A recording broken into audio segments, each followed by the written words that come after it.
안녕하세요. 오늘의 스터디를 리뷰하는 메디리뷰입니다. 오늘은 지구과학 원 내용 중에 지구 내부의 층상 구조, 일단은 고체에 해당하는 부분이죠. 거기에서 마그마의 생성 과정까지 함께 볼 거고, 그리고 대기와 해양에서 그 뒷부분에 있는 밀란코비치 주기, 즉 지구의 외적 요인에 대해서 한번 알아볼 거예요. 일단 지구 내부의 층상 구조부터 살펴볼게요. 지구 내부는 어떻게 생겼죠? 처음에 지표가 있습니다. 지표 밑에는 바로 지각이 있죠. 그 지각과 상부멘틀의 일부를 포함한 이것을 대략 100km 정도 되는데요, 두께가. 암석권이라고 합니다. 우리가 흔히 알고 있는 판이죠. 유라시아판, 태평양판, 이런 게 다 암석권, 판이라고 볼 수 있어요. 그리고 상부멘틀 일부, 그 판에 해당하는 상부멘틀 밑에 있는, 즉, 판 밑에 있는 멘틀을 연약권이라고 합니다. 부분 용융 상태에 있죠.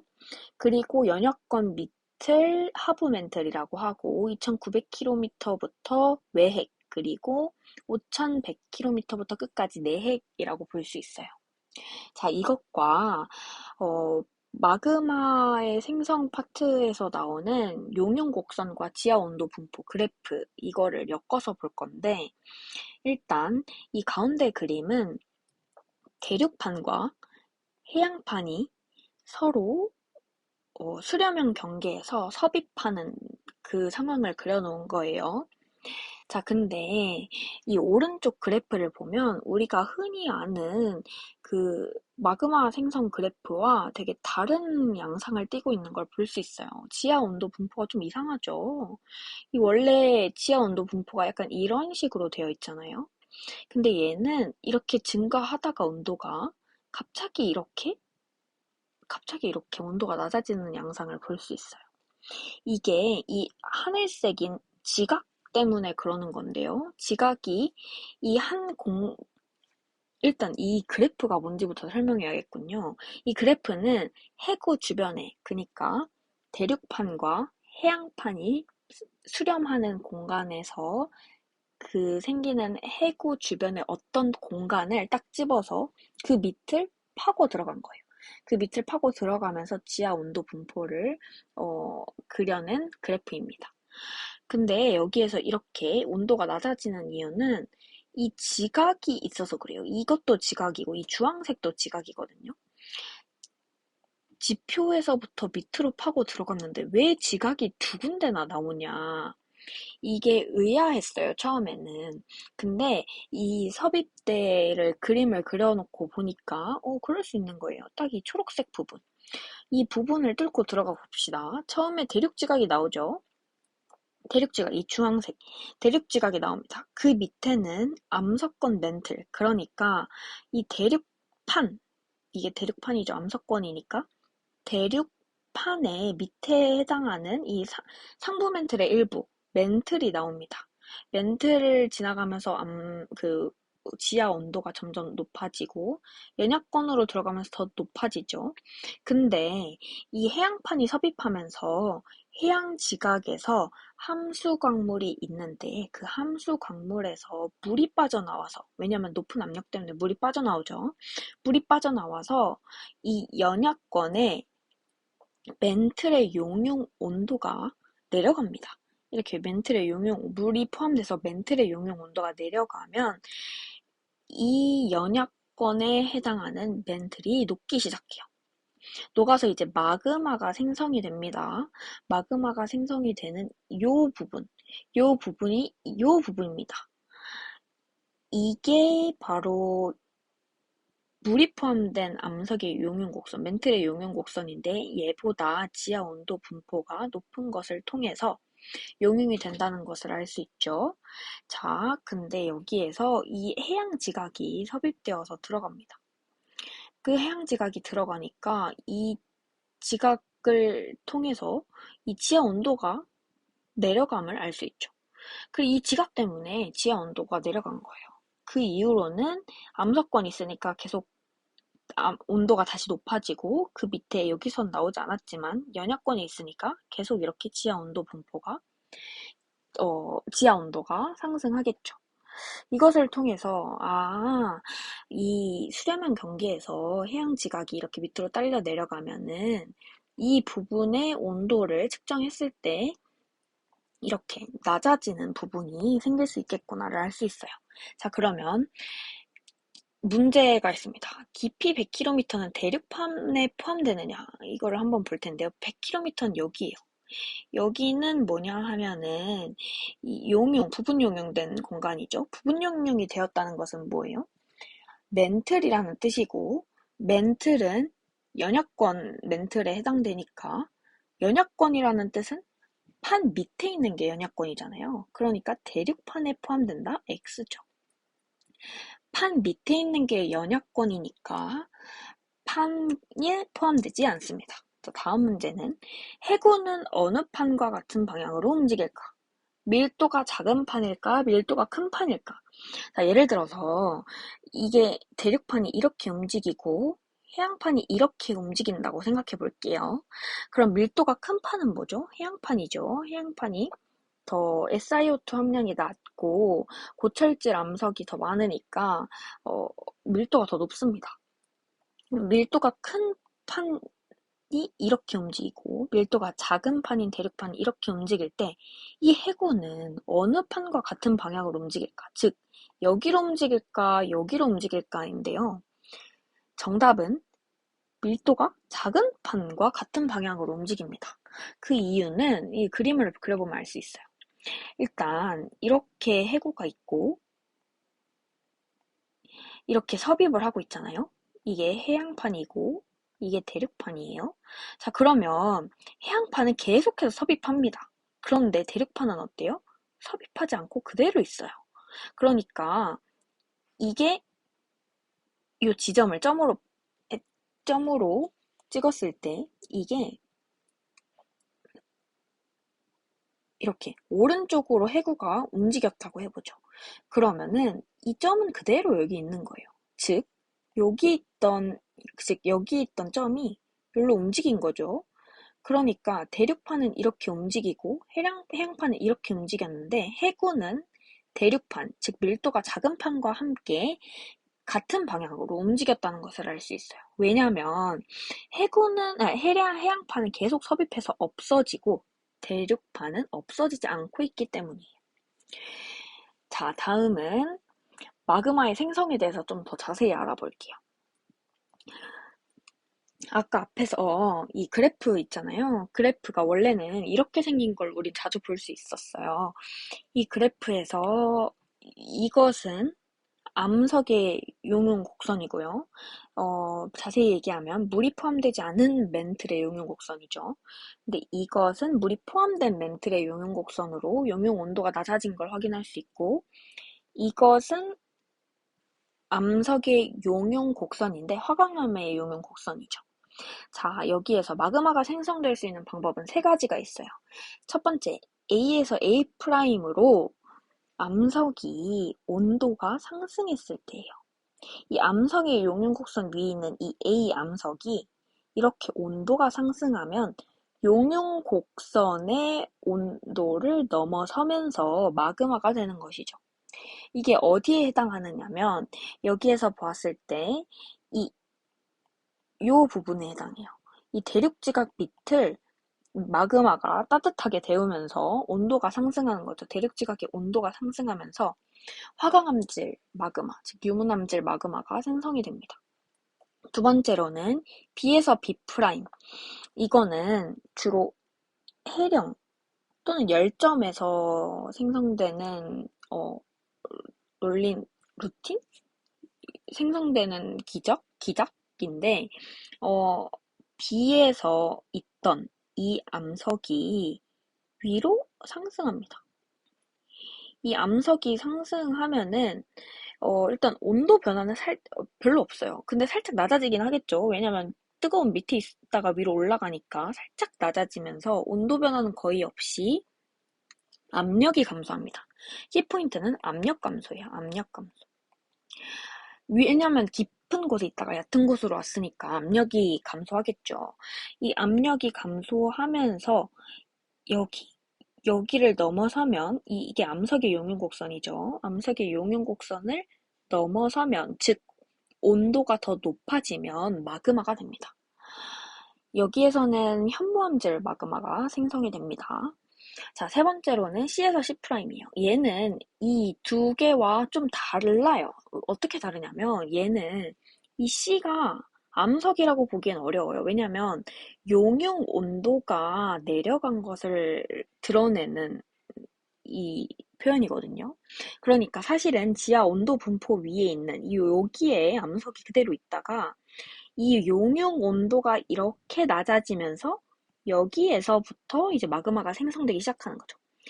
용융 온도가 여기에 있을 때 마그마가 생성된다 이 말이에요. 이건 어디에서 일어나느냐? 아까 봤던 섭입대. 여기 섭입대에서 일어나요. 아까 말씀드렸다시피 해양지각에서 있었던 함수광물에서 물이 빠져나오면 이 연약권 멘틀에 있는 용융 온도가 하강하기 때문에 거기에 있던 멘틀이 녹겠죠. 부분 용융이 되면서 녹으면서 마그마가 생성되는 건데, 멘틀은 고철질 암석이고 되게 현무암질의 조성을 띠기 때문에 현무암질 마그마가 생성이 됩니다. 자, 정리해보면 이거는 섭입대에서 생성된 현무암질 마그마가 올라가서 대륙지각 하부의 온도를 높이면 화강암질 마그마가 생성되는 거고요. 이 두 번째, B에서 B'은 해령이나 열점처럼 이 아래에 있던 암석이 위로 상승하면서 압력 감소로 인해서 마그마가 생성되는 거고 현무암질 마그마가 생성됩니다. 자, 세 번째로는 섭입대에서 이 함수광물로 인해서 멘틀의 용융점이 하강하는 거죠. 하강함으로써 거기에 있던 이 암석은 뭐 어디 상승하거나 그러지 않아요. 이 암석은 그대로 있는데 난 그대로 있는데 용융 온도가 내려가서 내가 녹게 된 거죠. 그래서 현무암질 마그마가 만들어집니다. 자, 그러면 질문입니다. B에서 B' 과정에서 물질의 온도 변화 폭은 용융 온도 변화 폭보다 큰가? 이걸 물어보고 있는데 일단 물질의 온도 변화 폭은 이게 물질이니까 이렇게 올라갈 때 엄청 적죠. 이만큼? 물질의 온도 변화폭은 엄청 적습니다. 근데 온도 변화폭, 여기에서 용융 온도는 뭘 봐야 돼요? 멘틀의 용융 곡선인데 물이 포함되지 않았죠? 그러니까 여기에서부터 여기까지 요게 용융 온도 변화니까 이만큼이 되겠죠? 아까 물질의 온도 변화폭보다 훨씬 큼을 알 수 있어요. 그러니까 물질의 온도 변화폭은 용융 온도 변화폭보다 작겠죠? 자, 두 번째 질문. 마그마가 생성되기 시작할 때 물질의 온도는 어느 과정이 더 높을까? B와 C 중에 물어보고 있어요. 아까 설명하면서 잠깐 언급하긴 했는데 B에서 B'은 마그마가 언제부터 생성되기 시작하죠? 딱 이 지점이죠. 멘틀의 용융 곡선을 넘어설 때, 암석이 멘틀의 용융 곡선보다 온도가 높을 때 마그마가 생성되기 시작하고요. 이 C 과정은 암석이 여기 있을 때 이 암석의 용융 온도가 내려가는 요 순간. 왜 요 순간이냐면 일단 용융 온도보다 암석의 온도가 높아야 마그마가 생성되는 거잖아요. 그러니까 용융 온도보다 암석의 온도가 높을 때, 즉 여기서부터 마그마가 생성되기 시작합니다. 그럼 B는 여기에서 생성되고 C는 여기서부터 생성되니까 C가 살짝 높죠, 온도가. 그러니까 C'I 더 높다고 할 수 있겠습니다. 자, 다음은 이제 기후변화의 외적 요인 중에서 지구운동의 변화, 즉 밀란코비치 주기 세 가지를 알려드릴 건데요. 기후변화의 요인에는 내적 요인도 있고 외적 요인도 있죠. 외적 요인 중에는 태양 활동의 변화도 있고 이렇게 밀란코비치 주기도 있습니다. 그 중에서 밀란코비치 주기를 살펴보는 건데 이것은 세 가지로 나누어지죠.